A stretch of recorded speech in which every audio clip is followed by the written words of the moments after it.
Hi, this is Dr. Karen Wilson Starks, your host for The Voice of Leadership and Dr. Karen Speaks Leadership.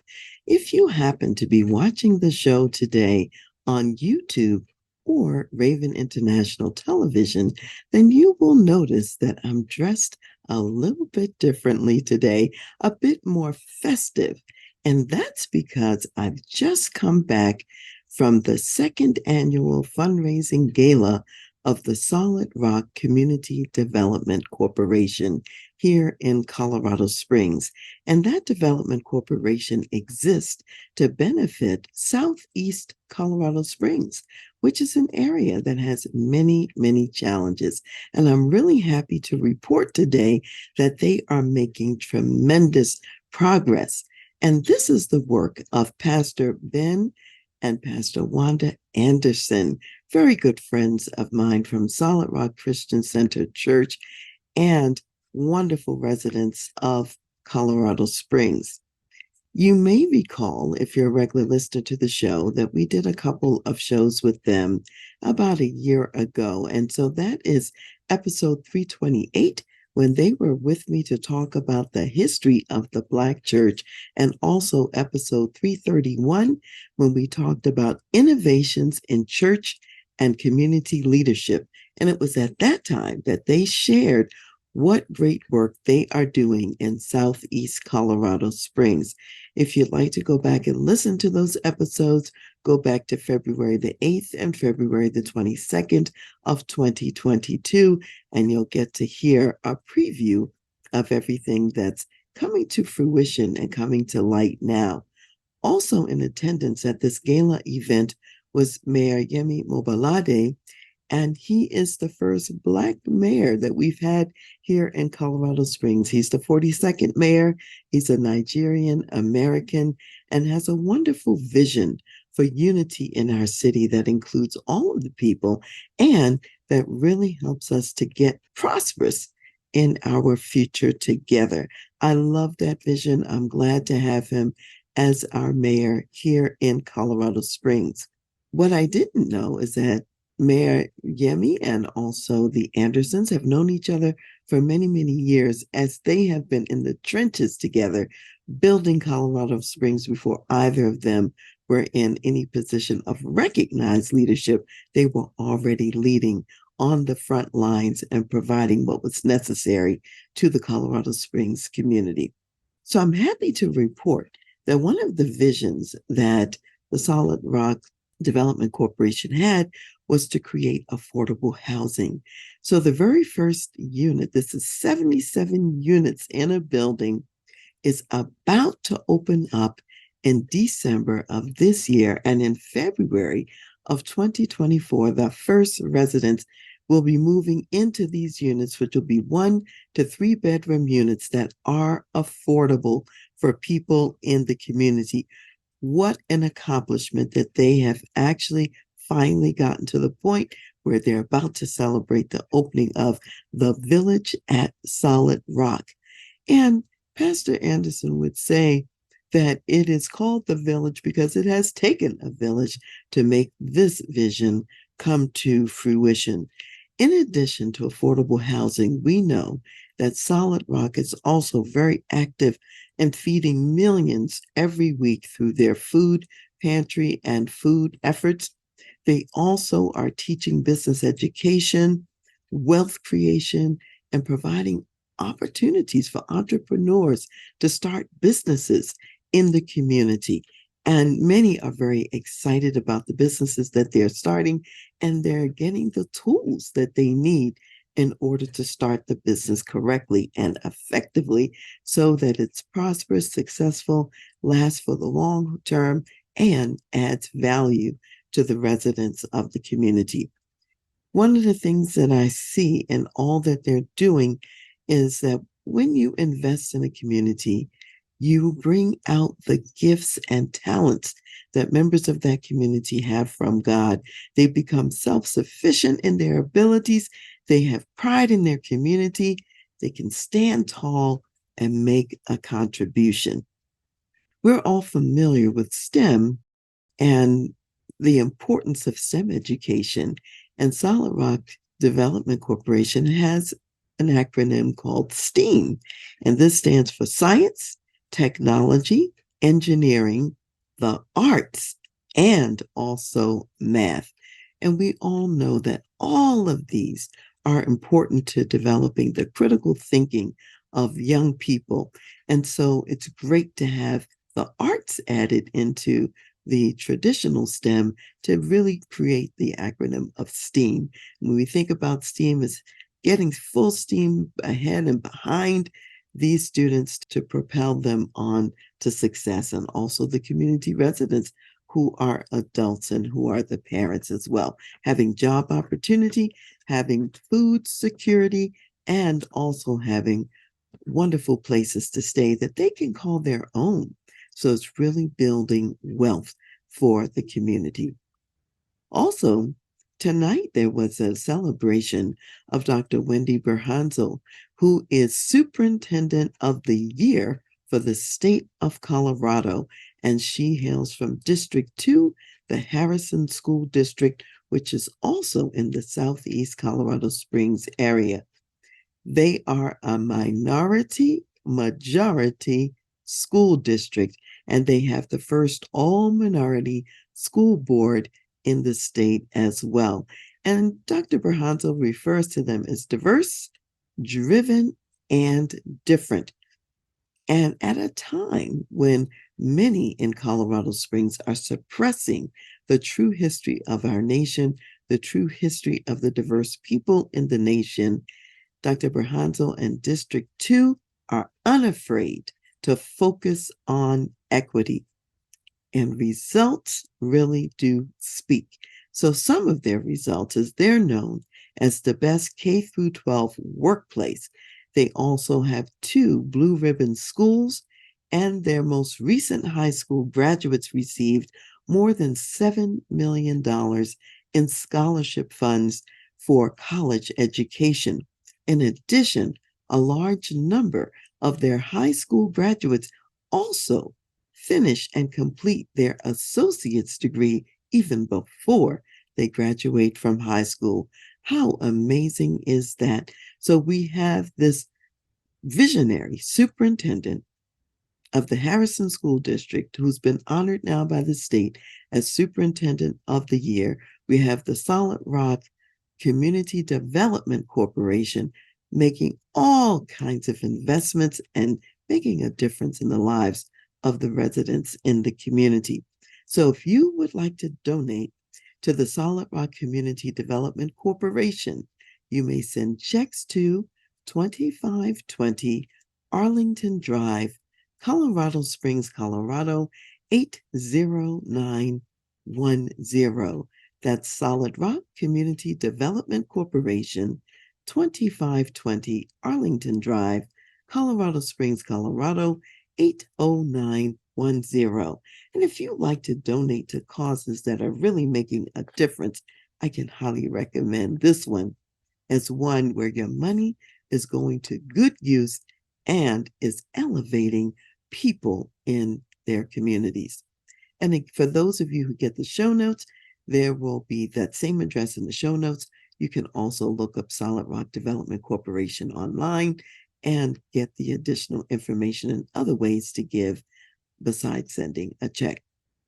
One of the highlights of the evening was also the keynote speaker, who was Khadija Katherine Haynes from Denver, Colorado. She's the president and CEO of Solutions LLC. She refers to herself as an opportunity weaver, and she weaves those opportunities by first listening and hearing what people in communities want and what they need.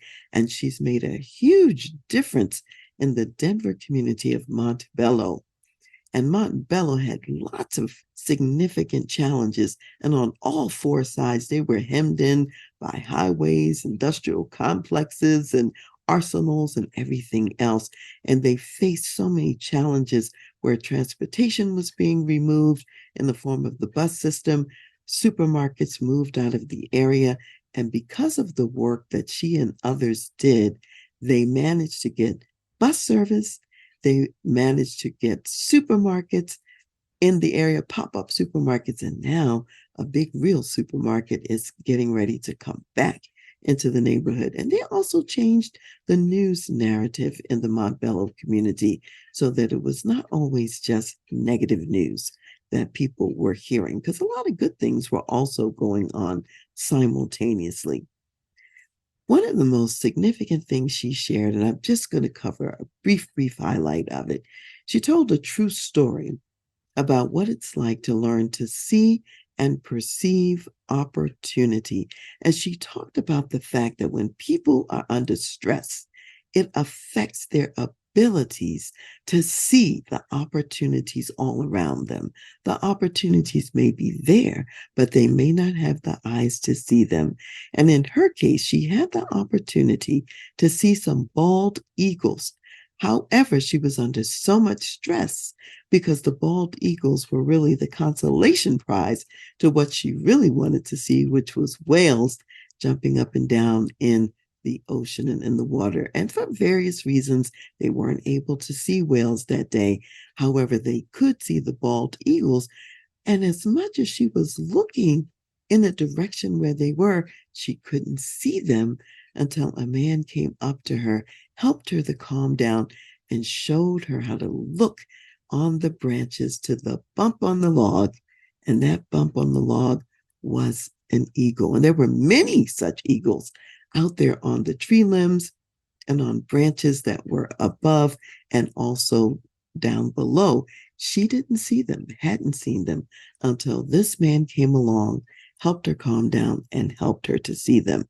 And I think this is really important because one of the things she shared, Khadija Katherine Haynes shared, that we have to help people in communities to deal with the stresses that they have every day, not just one time, but on an ongoing basis, so that they will have the ability to not only see, also to take advantage of the opportunities all around them.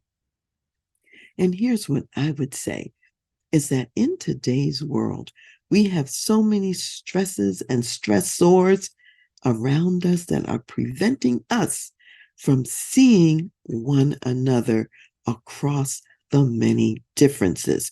When we think about the war right now in the Middle East between Israel and the Palestinians in the Gaza Strip area, we think about the war in Ukraine with Russia.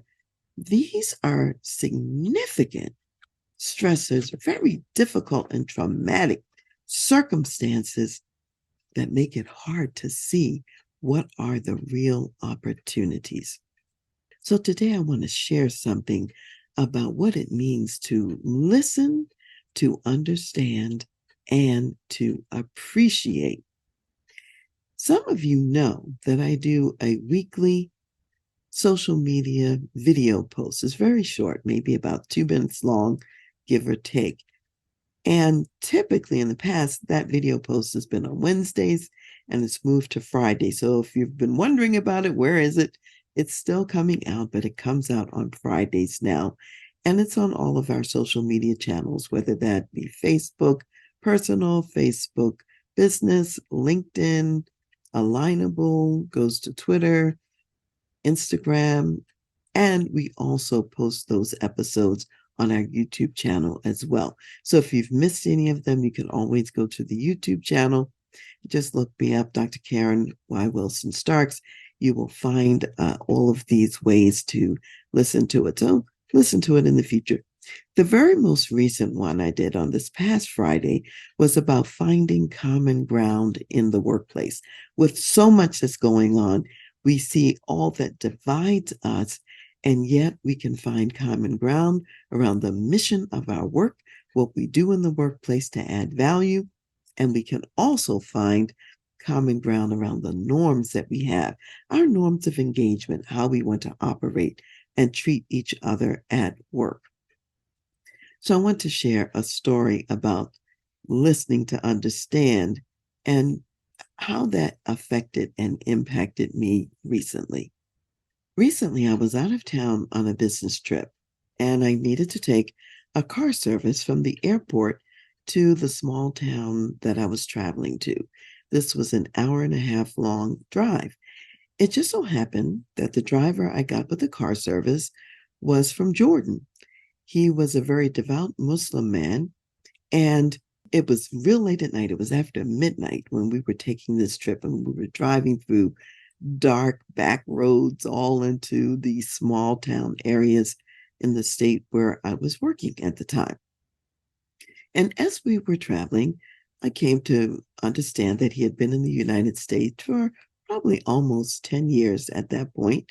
And that we talked about many things. I asked him what it was like in Jordan. I asked him how he felt about being in the United States. And we just talked about many aspects. And he was very, very clear in sharing what a difference his faith made to him as a devout Muslim man, and understanding that God was watching all of his actions and that every day he had to wake up and answer to God for everything that he did. And so, as we were carrying on the conversation on many diverse topics, I decided to ask him a little bit about the war in Israel and what was happening there, because I couldn't understand the narrative that's been in the news media so heavily, with a lot of empathy for Palestinian people and their losses, and what seems to be less empathy for what was going on with the Jews in Israel. And so he shared his perspective, and he talked about the Quran and what was in the Quran about Jesus and various historical figures. And one of the things he said is that from a Palestinian perspective, the way that they look at it, they would see Israel as the perpetrator, because they go back to the time that the nation state of Israel was created in 1947-48. And in their minds, Israel came in and took over their land. And that's how they see it. So they always see themselves as fighting to get their land back. And I shared with him a biblical perspective and my perspective about things, and why, for me, I support Israel's effort in all of this. And I explained that from a biblical perspective, God is the one who gave this land to Israel. It was a promise to Abraham and to Abraham's descendants. And of course, we know that Canaan and the Canaanites lived there before Abraham lived there. And God really proclaimed that Canaan would be kicked out because they had become so evil and so godless, and he had given them time after time, chance after chance, and they had not amended their ways. So the end was in sight for them at this point. And so Abraham, the children of Israel, were to take over this land. And this promise has not been rescinded. Many times over the years, God actually had their enemies to come in and to kick them out, or to have great suffering because they weren't following God and they were worshiping idols and doing all kinds of things. And it was never, though, to destroy Israel. It was always a form of discipline so that Israel will come back to God. And I would say this, even though right now Israel still does not acknowledge her Messiah that God has sent through Jesus Christ, God still loves Israel and is still interceding and speaking to Israel.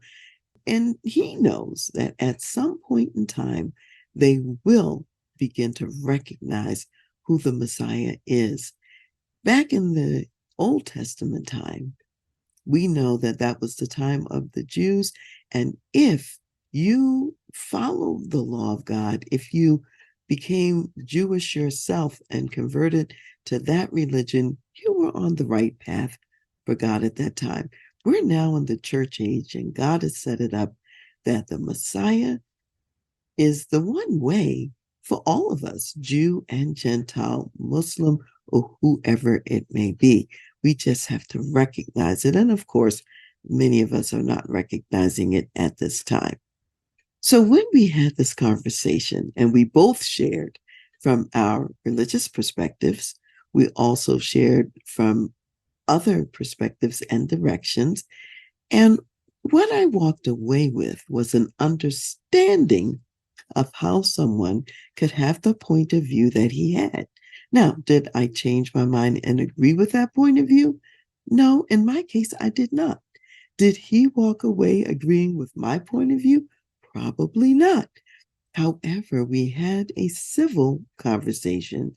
We came to an understanding of how the other one saw things the way we saw it. We both had respect for each other. We both acknowledged the seriousness of our own walk and commitment from a spiritual direction as well. And I walked away with the notion that, okay, even if I don't agree with the reason, even if I have a different reason, now at least I understand his reason and also the reason of many other people who might think in a similar vein. And it's my belief that as we begin to have more conversations with people who are different and have them in a way that is civil and a way that really does want to understand, we can more deeply appreciate one another and care for one another. So, although we disagreed on many things, there were two things we did agree on. We both agreed that the lives of the everyday people in both Palestine and also in Israel, that these lives were important. We both understood that sometimes in countries, government leaders, or in this case, also some terrorist leaders, might take actions that the average person on the street probably wouldn't necessarily agree with. And we know that in Israel, the Palestinians and the Israelis had been getting along for many, many years and at some degree of peace for quite some time. And many of the Palestinians have been coming over to Israel, working there, making a living. And there had been investments of Israel into the area of Palestine as well. And so for this to suddenly be disrupted and all of this death and destruction, there is a sense of sadness about the loss of life on both sides, because we as people, all of us, are made in the image of God. He cares about all of us, and we therefore should care about all of us as well. So we both agreed that the loss of life on both sides was a tragic outcome in all of this. We also both agreed that terrorism was not the way. We both saw the actions of Hamas and Hezbollah as inappropriate actions. We both agreed on that. So when you are seeking understanding with people who may have a very different history and a different belief system, you get that understanding through a cultural lens, a language lens, and also a belief lens, which relates to whether you're talking about the Bible or the Quran or whatever other religious book someone is paying attention to. And I highlight again that just because you now understand more doesn't mean that you agree or have to agree. However, understanding is still important to acknowledge someone else's perspectives. So, what I see right now is the opportunities that we have in the United States, which is a diverse country, and this is both in communities and also in workplaces. We have the opportunity to demonstrate the ability to live together in peace, even with these differences. There are communities in the US, and particularly in the Northeast, in New York and in New Jersey, and places like that, where people in the Arab community, Palestinian in particular, and where very devout Jewish people live in close proximity to one another. They walk down the same streets, they shop in each other's stores, and they have been neighbors. And because of the outbreak of this war, there have been some anti Semitic scenarios that have popped up and also some anti Palestinian moves as well. And I would say we can choose to resist the temptation to now destroy one another, when in fact these people have been living peacefully for many years and many generations. they still can choose to do that and be a demonstration to the world of what is actually possible.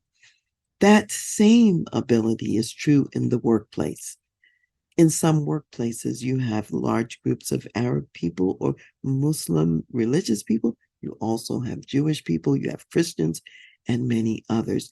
And we can choose to listen, to understand each other. We can choose to remember that we are still God's divine people here. We're in his image. And we can ask ourselves, how can I be an instrument of peace today? How can I hold out the olive branch to my neighbor? And even as I'm saying this, I'm not saying that we should make peace with what I'll call the devil, the one who chooses to kill, steal, and destroy those who are on the fringe and the more radical elements of, let's say, Islam in particular, whether it be Hamas, Hezbollah, or any other terrorist organizations.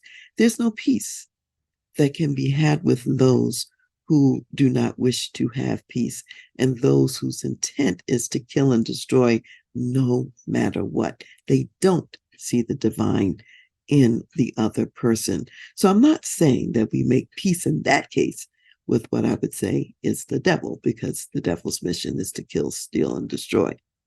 So as you think about your workplace and you think about the diverse people there, think about how you could increase understanding, increase respect for one another, increase love for one another. This is not just tolerance. This is a call to actually love one another. And I'll say, after the hour and a half trip with my driver, driving through the dark roads, and I made a choice and a decision. Could I really safely talk to him about this subject? And because of how he had been talking about many other subjects, I felt that it was safe to have the conversation. Otherwise, I might not be here today, because there were many dark places where I could have disappeared and never been heard of again. And I'm glad that we took the time to engage one another and to share. And more of that can happen every day. So there's a set of verses that I want to read, which I've read frequently in recent times. And I still think that these verses are really important.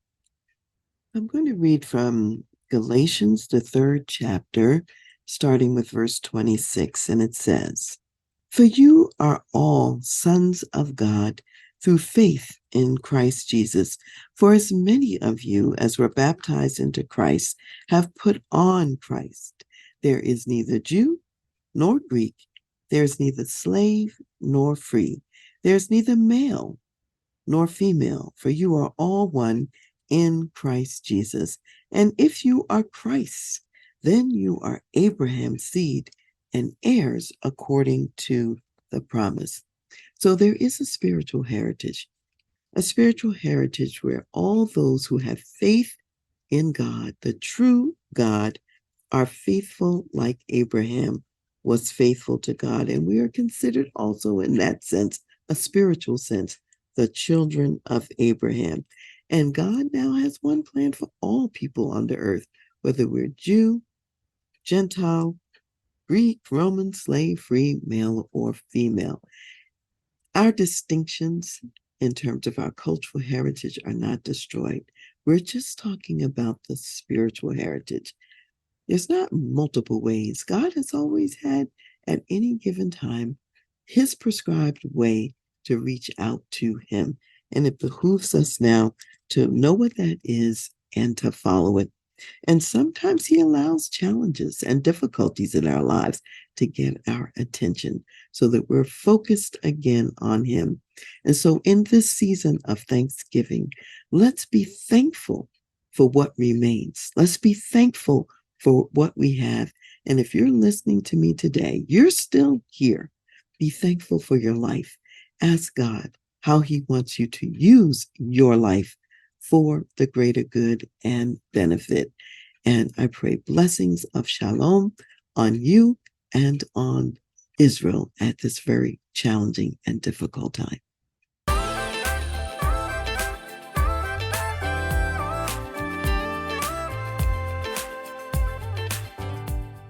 You've been listening to The Voice of Leadership with me, Dr. Karen Wilson Starks. And I want to give a special thanks to jazz saxophonist Ron McMillan for granting us permission to use his gifted music on our show. Thanks for listening, and remember to go to my website, transleadership.com, for more strategies, insights, and leadership resources.